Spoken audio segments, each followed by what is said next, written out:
Jumping on to Marvel content on the way. Yeah. Lots to like, and all of this will be intertwined with the MCU, which I have no problem with. I know some people do have some qualms about this, but That's silly. This is. I mean, this is the same people, the same teams. This is the MCU. It's amazing. Very excited for it. Gotcha. First up, we know Falcon and the Winter Soldier, and I think that may be a lot of people's most anticipated series for Marvel, coming in fall of 2020. I am very excited to get kind of the bro dynamic there for what we're going to get. Saying that's got to be a buddy cop or buddy cop television show.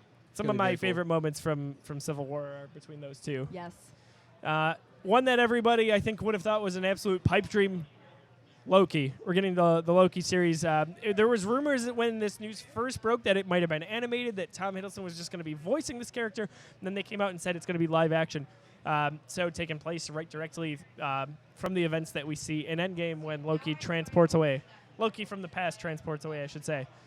We're getting WandaVision in spring of 2021. We're getting a Hawkeye in fall of 2021. Also, kind of to be determined on the time frame, but we're getting past that, a She-Hulk series, Miss Marvel, and a Moon Knight. Moon Knight, a lot of people are excited for. I'm actually really excited for a Miss Marvel series.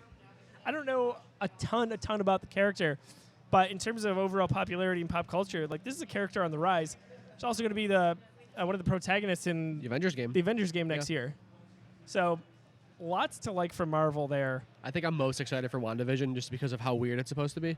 Yeah. They're like really hyping that up to be a very different, very weird show. Is it going to be kind of like Doctor Strange? Because that one was weird for me. They're going to tie in, actually. Doctor Strange is going to be in WandaVision. Specifically. Okay, Yeah. Benedict Cumberbatch? Yes. Dang. Yes. I'll have to watch it. But like some of the, I don't know if these were leaks or like but people are saying that this is like Wanda Maximoff's her name, right? Yep. Scarlet. I always get Scarlet Witch and Black Widow confused every time. I can never say them straight.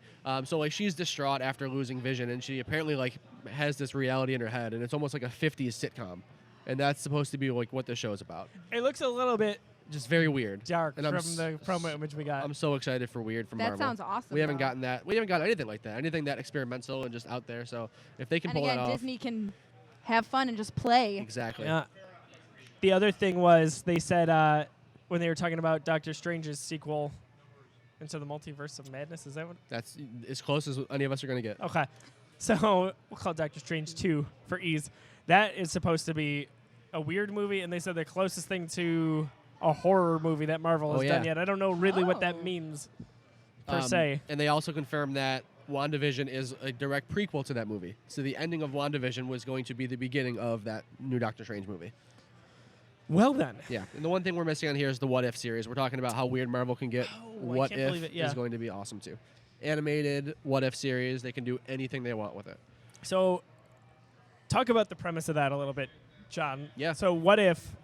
I'm not too familiar with the comics. I know it's a long run. People love it. I'm not a big comic guy specifically. So from what I understand, it's basically these one-off stories that are just like, what if?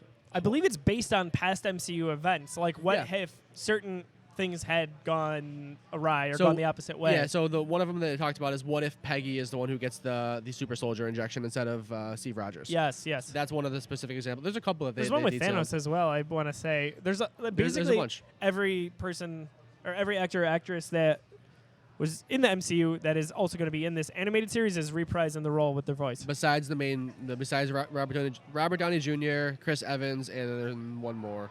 They're not coming back for this show. Gotcha. Everybody else is. So there's lots to like there on that front. As you can see too, everything that we see coming is kind of spread out a bit. So another strategy to keep that subscription alive. So you might as well buy the 3-year subscription because That's why you're going to be hanging around. 2 or 3 years until these things come out. True. Brilliance. Way to go, Disney. They know what they're doing, no doubt about it.